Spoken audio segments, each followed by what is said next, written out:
Not too long ago, I found myself in a crowded restaurant in Boston next to Ashton Kutcher, who happened to be trying to fold himself behind a rather large pillar at the bar.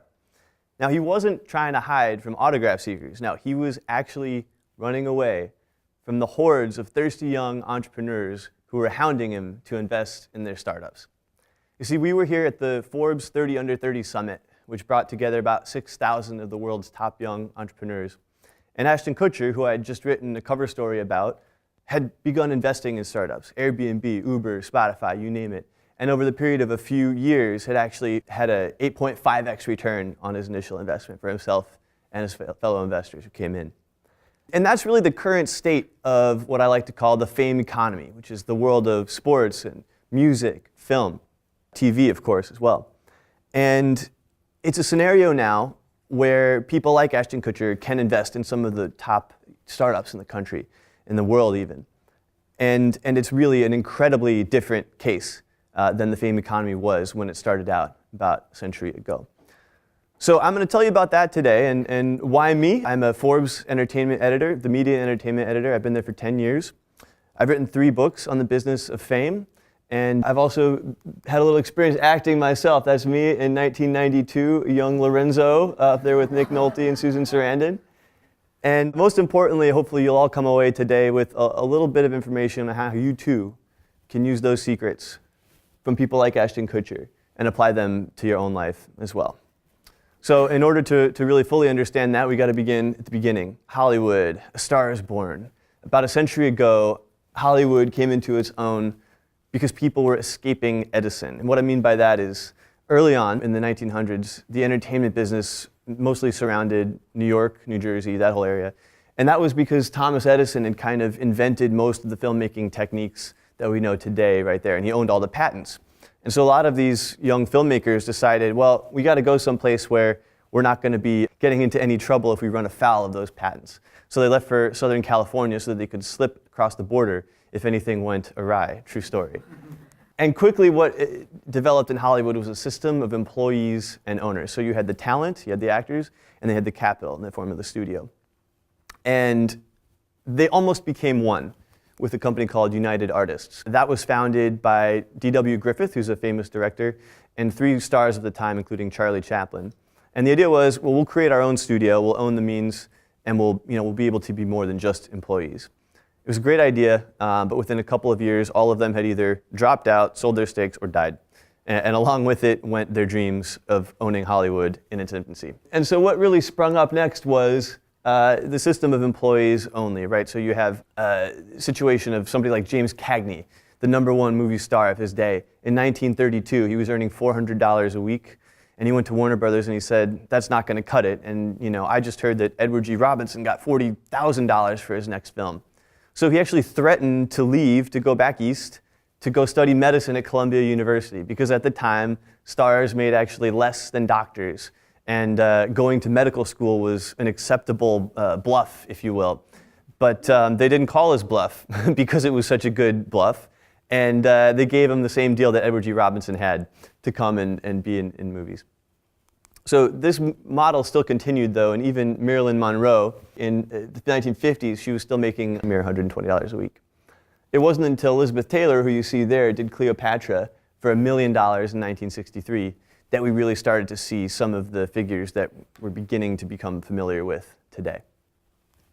What really started to change things was what I like to call the floodgates opening. In 1969, there was a baseball player named Curt Flood, and he was traded in the offseason. He said, you know what, this is bogus. I'm not just some piece of property to be bought and sold at will. I'm going to challenge this thing called the reserve clause, which is the part of most professional sports contracts that says, or said, that you could only be on one team and you could not become a free agent. He did not win his initial lawsuit against Major League Baseball, and in fact was sort of blackballed from the game entirely. He was out for the entire year. He came back in 1971, only played a few more games. He received death threats. It was a bad scene, and he retired somewhat in disgrace. But then 4 years later, an arbitrator actually ruled in his favor and said, yeah, you can become a free agent, and in fact, everybody in professional sports can become free agents. And this kind of led to what we know now, the modern day of free agency, and everybody switching teams willy-nilly, but also making a lot more money. And that kind of emboldened a lot of people as well, not just in terms of the contracts that they got to go from team to team, but in the kind of things they did off the field as well. And I think there's no better example of that than Michael Jordan. You see right there, iconic Air Jordan 1 shoe.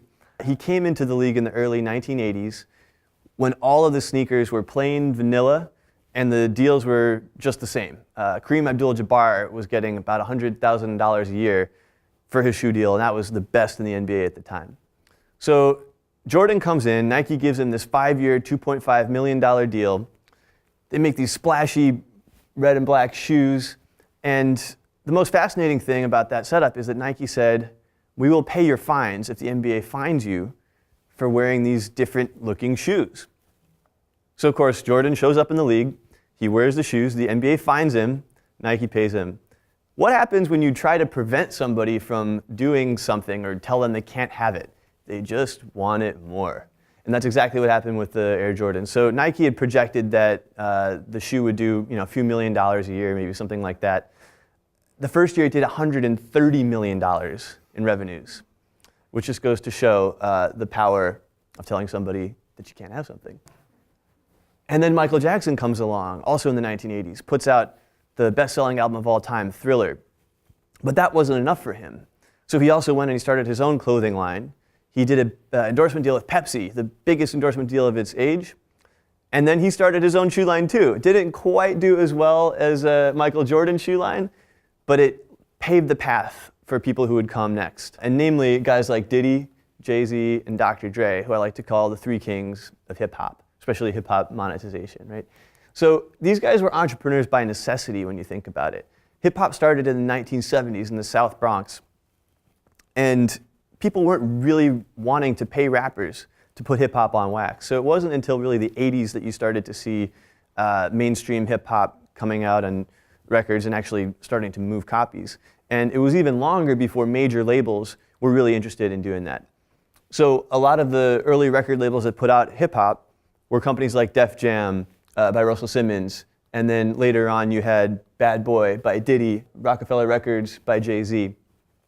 These guys were entrepreneurs by necessities, not only in terms of records, but in terms of endorsements and clothing lines and shoe deals. So JayZ wanted to have his own endorsement deal for some kind of clothing. So he went to a company called Iceberg, and this is in the mid-90s, and he said, let's do something, let's have an endorsement deal. They laughed him out of the room. They wouldn't pay him. They said, hey, you can have some free t-shirts if you want. That was it. So he said, I'm gonna go start my own. And so you ended up with this scenario where rappers started these gigantic companies that today have made JayZ, Diddy, and Dr. Dre not only the three wealthiest rappers on the planet, but the three wealthiest musicians of any genre in America. And Diddy, who I've interviewed a number of times, traces a lot of his success to customer service. He always likes to tell this story, and he says when he was a kid, middle school, he had a paper route. Not just one, he had 4, because he's Diddy, and you can't just have one paper route. But the thing that he did to distinguish himself from his peers was that he would go and instead of just tossing the paper willy-nilly into the yard, he would go up and open the screen door and put the paper in between the screen door and the front door, thereby saving his customers that extra step, going downstairs, going outside, whatever the case may be. And he was able to use that to lure them back year after year. So he's applied kind of a similar philosophy in his business career when you think about it. Take his deal with Ciroc vodka for Diageo, right? He goes into night spots, into bars and clubs and what have you, and he'll actually go up to bartenders and say, take that Ciroc off of the bottom shelf and put it up here where it should be because I'm Diddy and I say so. And they listen to him. It's paid tremendous dividends for him throughout his entire career. Now let's take a look at 50 Cent. He took that philosophy and brought it up to here. In the mid-2000s, he was going to do an endorsement deal with Vitamin Water. But he said, instead of paying me in cash, why don't you pay me in equity? They did exactly that. He started his own flavor called Formula 50. And a few years later, when Coca-Cola came in and bought Vitamin Water's parent company for over $4 billion, 50 Cent walked away with over $100 million.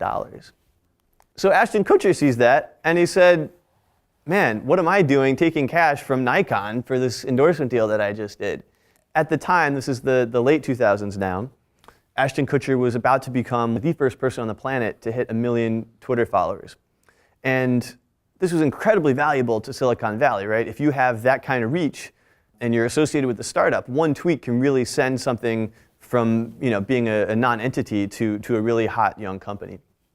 And so Ashton Kutcher went up to Silicon Valley. He leveraged that capital, that political capital, and he was able to get into the room with some of the greatest minds, the greatest venture capitalists in the world. And pretty soon they started letting him get in on deals. So one of the first was Skype. He invested $1 million in 2009.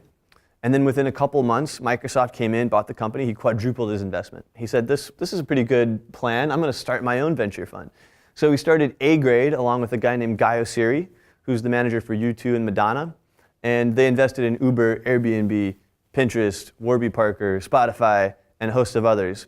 It did so well with that $30 million initial investment that they gathered from friends, including billionaires, David Geffen, Mark Cuban, you name it.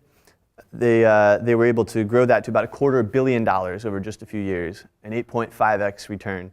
And now they have a deal with a giant company called Liberty Media. It's a $100 million credit line, basically, to go out and invest in whatever the hell they feel like. So some of the things that they're investing in now include Zenefits, which is an HR company, and also Handy, which is a household chores company, and kind of going to show that it's not always the most sexy investments that make the most money.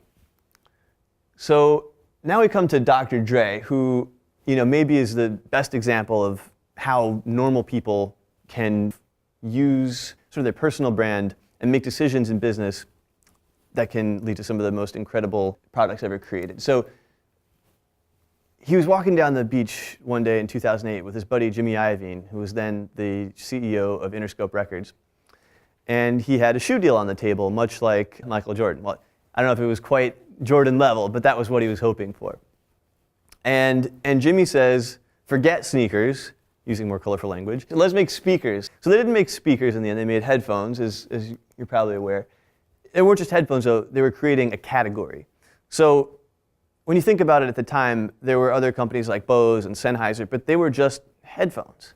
Beats was a fashion statement.